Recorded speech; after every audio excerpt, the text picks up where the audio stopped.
আজ থেকে প্রায় 100 বছর আগে ভবেশ চক্রবর্তী ও তার 4 বন্ধু মিলে নবদ্বীপে ভাঙা রাস দেখতে যান। সেখানে গিয়ে বড় বড় মূর্তি দেখে চোখ ওঠে কপালে।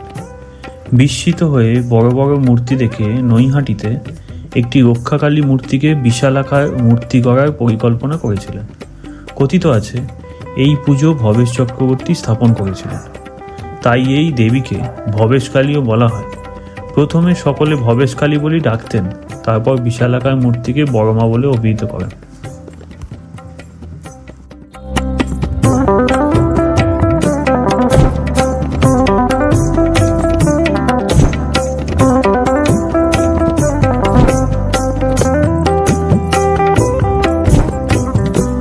পুরাণ মতে কালীর রয়েছে বিভিন্ন রূপ।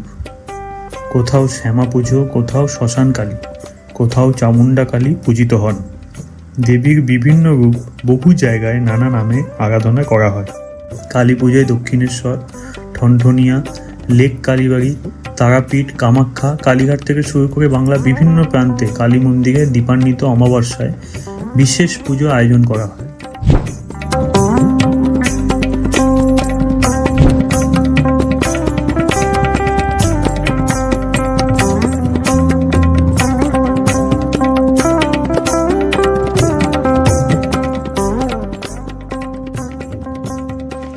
পুজো তো ভালোভাবেই দেওয়া হলো।